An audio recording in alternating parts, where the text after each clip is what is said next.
تو بیٹا جی، اب آپ بتانا پسند کریں گے، 8 سال آپ اپنے ماں باپ سے دور رہے، واپس آئے تو اپنی بیٹی کو لے کر، بیوی کہاں ہے تمہاری؟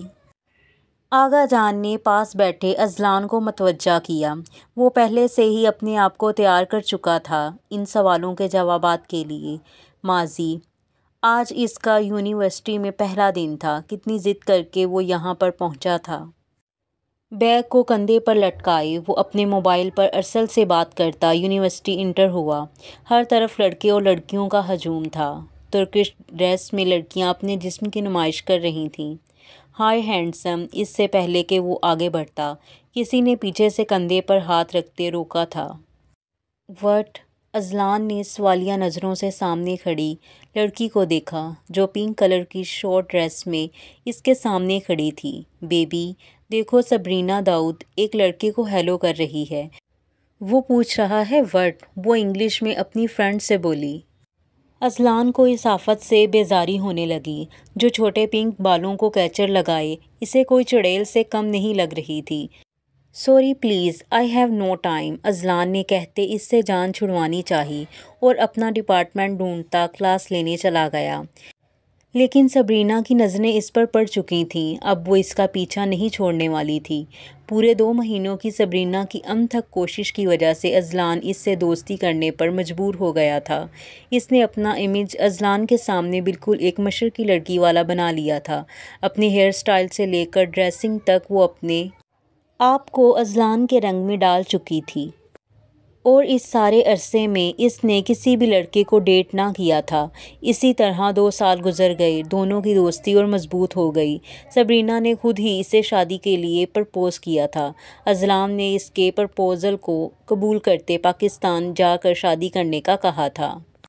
سبرینا نے اس کو پاکستان جانے سے روکنے کے لیے اپنی دوست میرب کے ساتھ پلان بنایا۔ رات کو زبردستی سبرینا اسے کلب میں لے کر گئی۔ میرب نے نظر بچاتے اذلان کی جوس میں نشہ آور گولی مکس کر دی، کیونکہ وہ 2 سال یہاں گزارنے کے باوجود بھی ڈرنک نہیں کرتا تھا۔ جیسے ہی اذلان نے جوس پیا اس کا سر چکرانے لگا۔ وہ مضبوط اعصاب کے باوجود سبرینا کے جال میں آ گیا اور سبرینا نے اس کی بے ہوشی کی حالت میں غلط تصویریں بنوائیں اور ایسا شو کیا کہ اذلان نے اس سے زبردستی کی ہے اور خود مظلوم بن گئی۔ سبرینا کے باپ نے اپنی بیٹی کا اذلان کے لیے پاگل پن دیکھتے سبرینا کی مانتے اذلان کو اس سے شادی کرنے کے لیے مجبور کیا، اور اذلان جو ایک شریف خاندان سے تعلق رکھتا تھا، ایک لڑکی کی عزت کے لیے اسے شادی کرنے کے لیے راضی ہو گیا۔ شادی کے بعد 3 مہینے تو سبرینا نے اذلان کی ہر بات مانی۔ لیکن اذلان کی ساری باتیں ماننا جیسے جیسے اس کے لیے مشکل ہو رہا تھا، وہ بات بات پر اسے جھگڑنے لگی کہ وہ اس کی ساری باتیں نہیں مان سکتی۔ شادی کے 1 سال بعد وہ ماں بننے والی تھی، لیکن سبرینا نے اس سے 2 منتھس یہ بات چھپائی۔ لیکن وہ اذلان عیسیٰ شاہ تھا۔ جیسے ہی اذلان کو پتہ چلا وہ صاف لفظوں میں بتا چکی تھی کہ وہ نہ تو اس کے ساتھ رہنا چاہتی ہے اور نہ ہی اس سے بچہ چاہیے۔ اذلان نے اپنے بچے کی زندگی کے لیے بھاری قیمت ادا کی تھی اور اسے سبرینا کی ساری سچائی کا پتہ چل گیا تھا، اور اب نہ تو وہ خود اس کے ساتھ رہنا چاہتا تھا۔ پسند تو وہ اسے شروع دن سے ہی نہیں تھی، لیکن مجبوری میں اس رشتے کو نبھا رہا تھا۔ بچہ ہوتے ہی سبرینا نے اذلان سے طلاق لے لی تھی، کیونکہ وہ ہر روز نئے لڑکے سے ڈیٹ کرنے والی ایک مرد کے ساتھ زندگی نہیں گزار سکتی تھی، اور یہ وقت اذلان کے لیے سب سے مشکل تھا۔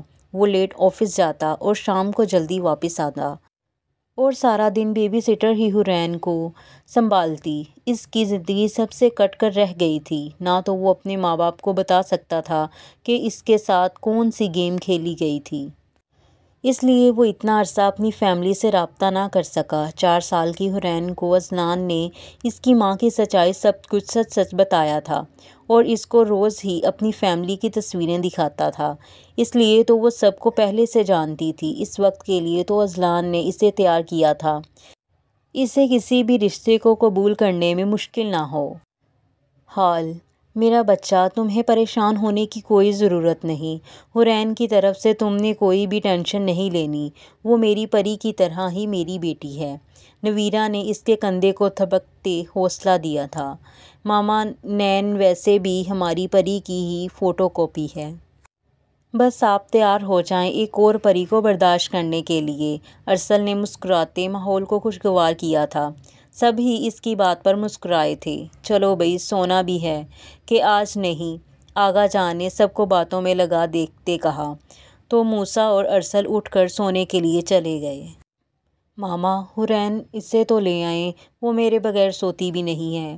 وہ سامنے پری وش کا روم ہے، جاؤ لے آؤ۔ میں ذرا تمہارے پاپا کو چائے بنا دوں، اور تمہارا روم سیٹ کر دیا ہے، بس تھوڑے دنوں تک نین کا کمرہ بھی تمہارے روم کے ساتھ سیٹ کروا دیں گے۔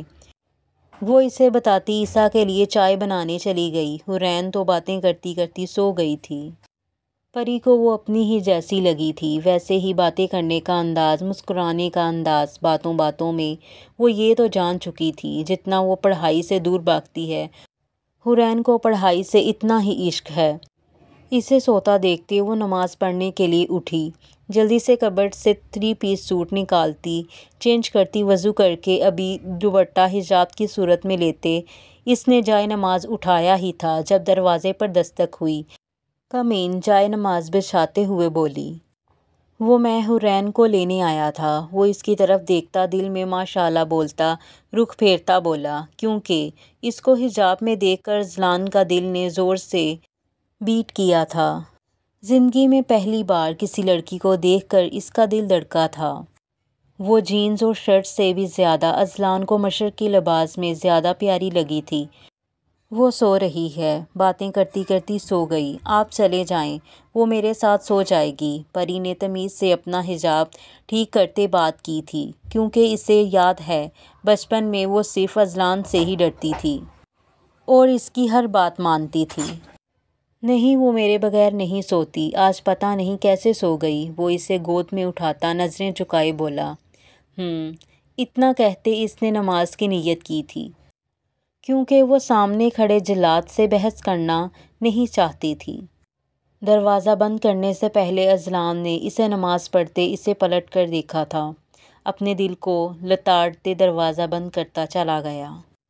وہ ارسل کے ساتھ نماز پڑھ کر ابھی واپس آیا تھا۔ حورین کو سامنے جاگتا دیکھتے مسکرایا، کیا ہوا میری جان کو نیند نہیں آ رہی؟ اس کے بیبی کٹ بالوں کو صحیح کرتے ارسلان اس کے ساتھ بیڈ پر بیٹھا تھا۔ بابا، میں تو رات کو پری کے روم میں سوئی تھی، مجھے وہی سونا تھا۔ حورین نے باپ کو دیکھتے برا سا منہ بنایا۔ وٹ، آپ کو تو بابا کے بغیر نیند نہیں آتی، پھر آپ کیسے سو سکتی ہیں بابا کے بغیر؟ ارسلان نے اپنی بیٹی کو پارٹی بدلتے دیکھا تھا، جو ایک ہی دن میں اتنا بدل گئی تھی۔ بابا، پری آنٹی نے جب مجھے ہگ کیا نا تو ان کا ٹچ بھی بالکل آپ کے جیسا ہی تھا۔ وہ نہ اتنی کیوٹ ہیں، بالکل میرے جیسی۔ آپ کو پتہ، ہم نے اتنی ساری باتیں کیں، اور نہ ان کے پاس نہ اتنی پیاری چڑیاں بھی ہیں اور کیٹ بھی ہے، وہ بھی پری سے بہت پیار کرتی ہیں۔ ان کے روم کے ساتھ ایک چھوٹا سا لان بھی ہے جس میں پیارے پیارے پھول لگے ہوئے ہیں۔ ان کے نا بلیک بال اتنے زیادہ لمبے ہیں، میرے بالوں سے بھی زیادہ لمبے ہیں۔ بٹ بابا، پری کہہ رہی تھی کہ نہ تو اسے بال پسند ہیں اور نہ ہی پڑنا۔ وہ کہہ رہی تھیں کہ دادی نویرا نے کہا ہے کہ جب تمہاری شادی ہو جائے گی نا پھر کٹوا لینا۔ تو وہ شادی کے بعد اپنے اتنے بڑے لمبے بال کٹوا لے گی کیا؟ وہ ایک ہی سانس میں سارا کچھ ارسلان کو بتا چکی تھی۔ اور کچھ میرا بچہ، ارسلان نے پری نامہ سنتے اپنی بیٹی کے چہرے کو دیکھا۔ اس کے چہرے پر الگ ہی چمک تھی۔ وہ ارسلان شاہ کی بیٹی تھی، اتنی جلدی کسی سے دوستی تو نہیں کرتی تھی۔ ارسلان اس کے لیے حیران تھا کہ اس نے تو نین کو پری کے بارے میں کبھی کچھ نہیں بتایا تھا، پھر وہ اتنی جلدی دوستی کیسے کر سکتی ہے؟ حورین بیٹا، وہ آپ سے بڑی ہیں، پری نہیں بولتے، ارسلان نے اس کے چپ ہونے پر پیار سے کہا۔ بابا، پری نے کہا تھا ہم دونوں فرینڈز ہیں، تو میں پری کہہ سکتی ہوں۔ آپ کو پتہ ہے بابا، پری کہہ رہی تھی کہ ان کے ایگزامز ختم ہو گئے ہیں تو وہ مجھے گھمانے لے کر جائیں گی۔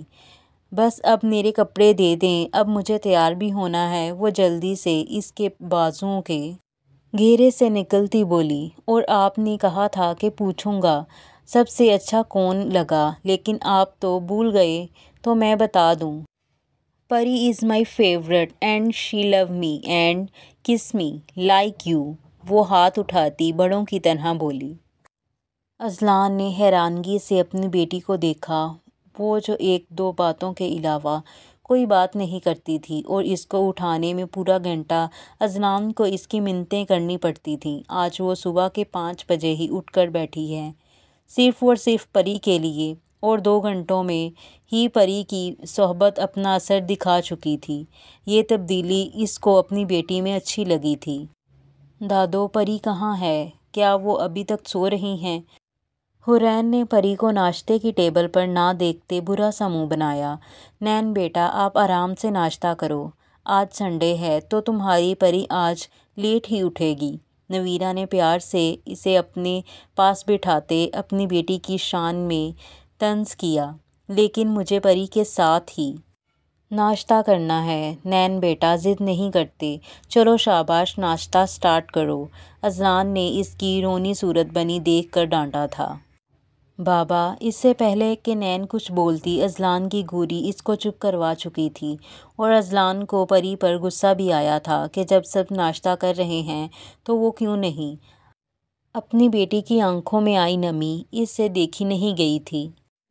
مجھے پتا تھا نین میرے بغیر ناشتہ نہیں کرے گی، اس لیے میں آج سارے ریکارڈ توڑتی جلدی اٹھ گئی۔ پری نے بولتے ساتھ ہی ناشتہ کرتی نین کو اٹھاتے چیئر کھینچتے اپنی گود میں بٹھایا تھا۔ ویسے آج تو سچ میں ریکارڈ ہی توڑ دیا۔ عیسیٰ شاہ نے مسکراتے اپنی بھتیجی کو دیکھا تھا۔ تایا جان، آپ بھی ماما کی طرح طنز کر رہے ہیں مجھ پر۔ پری نے آنکھوں کو میچتے ہونٹ باہر نکالے تھے۔ اذلان نے نظر بھر کر اسے دیکھا تھا، جس کے آتے ہی اس کی بیٹی کے چہرے پر چمک آئی تھی۔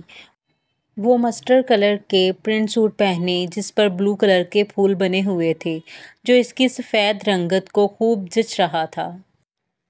تیکھی ناک، بڑی بڑی بلو آنکھیں، اور سب سے بڑھ کر مسکراتے ہوئے دونوں گالوں پر پڑتا ڈمپل، بالوں کا بن بنائے، جبکہ کچھ بال لٹوں کی صورت میں چہرے پر چپکے ہوئے تھے، اور بلو کلر کا پرنٹ ہی سٹولر گلے میں ڈالے ہونٹ باہر نکالے۔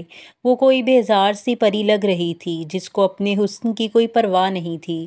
اذلان کے دل میں ایک خواہش ابھری تھی کہ وہ اس سٹولر کو حجاب کی طرح اوڑھے۔ اذلان نے ہاتھ کی مٹھی بناتے ہونٹوں پر رگڑتے خود کو قابو کرتے نظروں کو پھیرا تھا، اور دل کو ڈپٹتے ہلکا سا مسکرایا تھا، جو پاکستان آنے کے بعد تو اس کا ہی نہیں رہا۔ لیکن اس کی یہ حرکت آغا جان کی نظروں سے مخفی نہ رہی تھی۔ آغا جان بھی کچھ سوچتے مسکرائے تھے۔ کیا پتہ وقت کو کیا منظور تھا، کس طرح ان کی زندگیوں میں خوشیاں برتا ہے۔ کیا ہوا ہے، کیوں پریشان بیٹھا ہے؟ آج لگتا ہے ہونٹوں کو سلائی کروا کے آیا ہے۔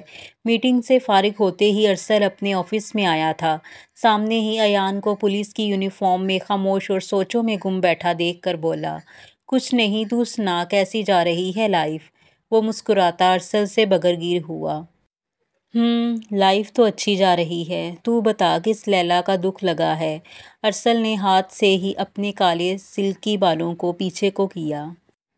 کچھ نہیں یار، سوچا تجھ سے ملتا جاؤں، تجھے تو میری یاد ہی نہیں آئے گی۔ ابھی تو بیوی نہیں ہے نواب صاحب کے پاس، ہمارے لیے وقت نہیں، بعد میں پتہ نہیں کیا کرے گا۔ ایان نے اسے شرم دلائی۔ چل اب تیری طرح حکومت کا تھوڑی کھاتے ہیں، محنت کرتے ہیں، کرسی پر بیٹھ کر روب نہیں جماتے، اور چل اٹھ چائے پی کر آتے ہیں اچھی سی۔ ارسل نے اسے پریشان دیکھتے باہر لے جانا ٹھیک سمجھا۔ ہاں چلو۔ ایان بھی چشمہ اٹھاتا اس کے پیچھے نکلا۔ سامنے سے آتے اذلان کو دیکھ کر ارسل رکا تھا۔ جی جناب، آپ ہمارے غریب خانے پر ہاتھ ملاتے ارسل نے پوچھا۔ اپنا سارا بزنس یہیں پر سیٹل کر رہا ہوں۔ داد آج ہی پاکستان آیا ہے، اور کچھ لوگ ترکی سے ہی ہائر کیے ہیں۔ ابھی داد کو ساری انفارمیشن دے کر آیا ہوں، سوچا دیکھتا جاؤں۔ اذلان نے تفصیل بتائی۔ ہاں چلو اچھا ہے، ہم چائے پینے جا رہے ہیں، آ جاؤ اور اس سے ملو، یہ میرا دوست ایان ہے، اور ایان یہ میرا کزن اذلان عیسیٰ شاہ ہے۔ ارسل نے دونوں کا تعارف کروایا تو دونوں مسکراتے ایک دوسرے کے گلے ملے۔ چائے پینے کے بعد اذلان کو داد کا فون آ گیا تو وہ کام کے سلسلے میں چلا گیا، کیونکہ اس نے 1-2 دن میں ہی سارے بزنس کو ارینج کرنا تھا۔ اب بتا کس بات کی پریشانی ہے؟ ارسل نے اذلان کے جانے کے بعد ایان سے پوچھا۔ کچھ نہیں یار، تمہیں وہ ذیان ملک والے کیس کا تو پتہ ہی ہے، وہ کتنی لڑکیوں کو اپنا مہرہ بنا چکا ہے، 2-3 بار مجھ پر بھی اٹیک کروا چکا ہے۔ مجھے اپنی پرواہ نہیں ہے، مجھے روش کی فکر ہے، وہ میری کمزوری تک پہنچے گا، اور اسے معلوم ہے میری کمزوری میری بہن ہی ہے، اس کے سوا کون ہے میرا؟ وہ خاموش ہوا تھا۔ اب کیا چاہتا ہے؟ ارسل نے اس کا ہاتھ تھپکتے پوچھا۔ میں بس یہ چاہتا ہوں کہ اس کی شادی کر دوں، کم از کم وہ کسی جگہ محفوظ ہو، اور وہ اٹکا تھا۔ کم از کم میری کمزوری تو نہ رہے۔ ایان نے ساری بات اس کے گوش گزاری۔ تو پھر اب کیا پریشانی ہے؟ ارسل نے سوالیہ نظروں سے پوچھا۔ کمینے، ایک عدد اچھا لڑکا بھی چاہیے۔ اب کسی لٹیرے سے تو اپنی گڑیا کو چلتا نہیں کر دوں گا۔ ایان کو اس کی ناسمجھی پر غصہ آیا تھا۔ یہ تو کوئی پریشانی والی کوئی بات نہیں ہوئی۔ ارسل مسکرایا تھا۔ اچھا بتا، لڑکا کیا پیڑ پر اگے گا جس پر میں آنکھیں بند کر کے یقین کر لوں کہ وہ میری بہن کی عزت کے ساتھ ساتھ حفاظت بھی کرے گا؟ ایان کی غصے سے رگیں تنی تھیں۔ سوری یار، بٹ کیا تمہارے دوست میں کوئی کمی ہے؟ کیا تجھے اپنے دوست پر یقین نہیں؟ وہ سر کھجاتا نظریں نیچے کیا بولا، کیونکہ وہ ایک بائی کے سامنے بیٹھا اس کی بہن کے بارے میں بات کر رہا تھا۔ ارسل، لیکن کوئی ارسل نہیں، دیکھ، میں آج ہی ماما پاپا سے بات کرتا ہوں، اگر تجھے قبول ہوا تو ہاں کر دینا۔ ارسل اپنی بات کہتا غصے سے گاڑی کی کیز اٹھاتا چلا گیا تھا۔ ایان اپنے یار کی سچی دوستی پر مسکرایا تھا، لیکن اپنی بہن کی سیریس طبیعت کا سوچتے مسکرایا تھا کہ دونوں کی کیسے نبھے گی۔ جو اپنے موڈ کی مالک ہے، من کرے تو بندے کے ساتھ فری ہو جاتی ہے، من کرے تو اگلے بندے کی اوقات یاد دلا دیتی ہے۔ اذلان آفس کے کام سے فری ہوتا سیدھا حویلی آیا تھا، لیکن سامنے ہی آفت کو دیکھ کر رکا تھا، جو پنک کلر کی پیروں تک آتی فراک پہنے، سیم رنگ سٹولر کا حجاب کیے، اس کی بیٹی کا ہاتھ پکڑے عیسیٰ شاہ سے کسی بات پر بحث کر رہی تھی۔ اذلان بیٹا، پریوش کو اس کی دوست کے ہاں میلاد پر چھوڑ آؤ، عیسیٰ شاہ نے سامنے اذلان کو دیکھتے کہا، جو اسے دیکھنے میں مصروف تھا۔ لیکن تایا جان، میں خود بھی تو جا پری، پتہ ہے مجھے آپ کو کتنی اچھی گاڑی چلانی آتی ہے، سکون سے جاؤ، اور واپسی پر کال کر دینا، کوئی آ کر لے جائے گا۔ عیسیٰ شاہ اپنا حکم سناتے چلے گئے تھے۔ اس نے بری سی شکل بناتے اذلان کو دیکھا تھا۔ بابا، یس، ہم آپ کے ساتھ جائیں گے، نین بھاگتی اذلان کا ہاتھ پکڑتے بولی۔ جی میرا بچہ، بٹ آپ کیوں جا رہی ہیں؟ بابا سے پوچھا۔ آپ نے؟ اذلان نے اسے گود میں اٹھاتے پوچھا۔ بابا، آپ نہیں تھے نا گھر پر؟ ویسے بھی میں پری کے ساتھ جا رہی تھی، وہ اس کے گال پر کس کرتی بولی۔ اچھا، لیکن بتا کر تو جاتے ہیں، بابا پریشان ہوتے بعد میں۔ اذلان نے گاڑی کا دروازہ کھول کر اسے فرنٹ سیٹ پر بٹھایا تھا، اور پری منہ میں بڑبڑاتی بیک ڈور اوپن کر کے بیٹھی تھی۔ پری پلیز آپ بھی آگے آ کر بیٹھیں نا۔ حورین نے اسے پیچھے بیٹھا دیکھا تو آنکھوں کو گول کیے بولی۔ نہیں ٹھیک ہوں میں، بولتے پری نے فراک سیدھی کی تھی۔ میں شوہر نہیں ہوں تمہارا، آگے آؤ۔ اذلان کو بھی اس کے پیچھے بیٹھنے پر غصہ آیا تھا۔ اس نے مرر سیدھا کرتے براؤن آنکھوں کو اس پر مرکوز کیے گھورا۔ پری کو اس کی آنکھوں سے خوف آیا تھا۔ بچپن میں بھی وہ بڑے پن کا فائدہ اٹھاتے اسی طرح اس پر رعب جماتا تھا۔ ہیں شوہر نہیں ہوں، وہ اس کی نقل اتارتی حورین کو کڈز سیٹ پر بٹھاتی بولی۔ تمیز بھول گئی ہے کیا؟ یہ کیسے بات کر رہی ہو؟ اذلان نے اپنی نقل اتارنے پر اسے گھورا تھا۔ پری بغیر کوئی رد عمل ظاہر کیے اس کی طرف سے رخ پھیرتے مرر سے باہر دیکھنے لگی، اور دل میں خود کی بے اختیاری پر صلواتیں سنائی۔ وہ کیسے بھول گئی؟ سامنے اذلان شاہ تھا، کوئی ارسل شاہ یا اس کا باپ یا تایا جان نہیں تھے جو اس کی ہر بات کو اگنور کر دیتے۔ وہ کیسے بھول گئی؟ وہ اذلان شاہ ہی تھا جس کی ہر بات ماننا اس پر لازم تھا۔ کتنا ڈرتی تھی وہ اس سے، کیسے وہ اس پر رعب جماتا تھا۔ اسے یاد آیا تھا جب وہ 12 سال اور اذلان 18 سال کا تھا، پری نے کسی لڑکے کو ٹیوشن پر اپنا دوست بنایا تھا اور اسے گھر لے کر آئی تھی۔ جیسے ہی اذلان کو پتہ لگا تھا اس لڑکے کو، تو اس نے باتیں سنا کر بھگا دیا تھا۔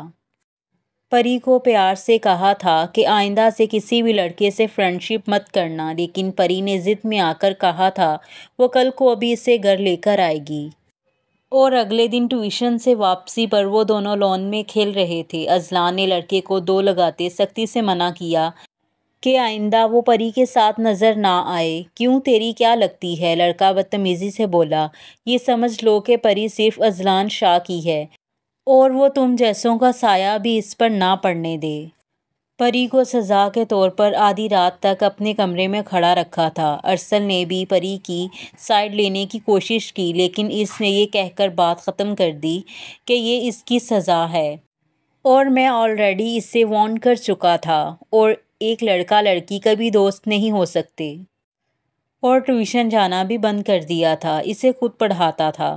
پری تو اس کے پاس پڑھتی رونے والی ہو جاتی۔ جب تک اسے سبق یاد نہ ہوتا وہ اس کے پاس بیٹھا خود بھی پڑھتا رہتا اور پری اس کے غصے سے کانپنے لگ جاتی۔ لیکن اس کے جانے پر پری نے خدا کا شکر ادا کیا تھا۔ پری یہ سب یاد کرتے رونے والی ہو گئی، کیونکہ اب بھی وہ اس پر ایسے ہی رعب جما رہا تھا۔ اگر ایسا رہا نا لے پری بیٹا، اچھے دن ختم ہو گئے تمہارے، اس نے دل میں سوچا تھا۔ پری بابا کو ایڈریس تو بتا دیں۔ حرین کی بات نے اسے خیالوں سے باہر نکالا تھا۔ اور یہاں ہماری قسط نمبر 2 کا اختتام ہوتا ہے، اور ملتے ہیں جلد ہی اگلی قسط میں۔ تب تک کے لیے خدا حافظ۔